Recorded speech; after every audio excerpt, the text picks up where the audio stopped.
Бүгін біз осы R&D форумның аясында бірнеше компаниялармен меморандумға қол қойдық.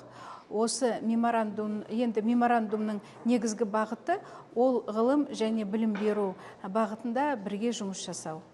Енді өздеріңіз білесіздер, Шығыс Қазақстанда осы металлургия, тау кен ісі осы бағыттағы компаниялар көп. Солармен біз қазір тығыз жұмыс жасап жатырмыз. Ол біріншіден ғылым және коммерцияландыру жобалары. Өздеріңіз білетіндей, бізде Smart Engineering деген орталықта осы геология, металлургия со жағынан енді техникалық жабдықтарды, реверс инжиниринг, импортозамещение жасауға арналған керекті бәр енді лабораторлық жабдықтар бар. Біздің ғалымдар осы бағытта жақсы жұмыс жасайды.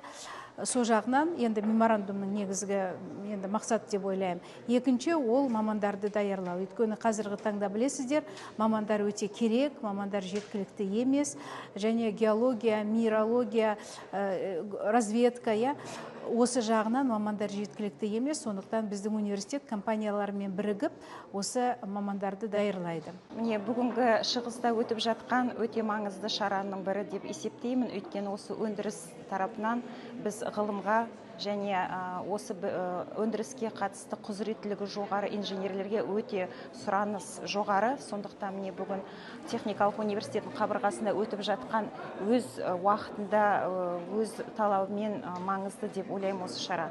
Мен Қостанай облысының Алюр компаниясында қызмет етемін. Осы жоғары мектеппен өндірісті байланыстыру инструменттерін әзірлеп, қоян-қолдық жұмыс жасауға өте көп мән аударамыз. Мысалы айтқанда, Қостанай облысындағы Алюр компаниясында біз жоғары инженерлік мектеп деген құрылым аштық. Ол мектептің негізгі мақсаты жоғары мектеппен өндірісті интеграциялау. Яғни, ол не деген сөз? Ол білім беру бағдарламасын заводтың талабына, заводтың қажеттілігіне қарай үйлестіру. Және ғылым өте үлкен мәселе болып тұр. Өйткені қазір біздің мемлекетте президентіміздің тарапынан өте үлкен назар аударылып жатыр. Ғылым өндіріске қолданбалы болу керек деген.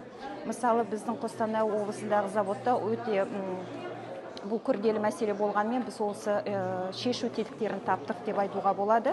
Мысалы, айтатын болсам, IT университеттің студенті, ол инженер болмаса да, пәнаралық байланыс арқылы біздің өндіріске келіп, өзінің диплом жұмысын біздің Қостанай облысындағы Алюр компаниясының заводтың қажеттілігіне қарай диплом жұмысын жасып, қазір бізбен бірге әріптес маман болып отыр.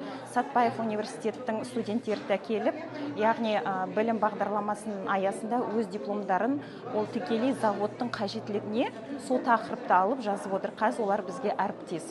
Сондай нақты жұмыстарды біз жасап отырмыз.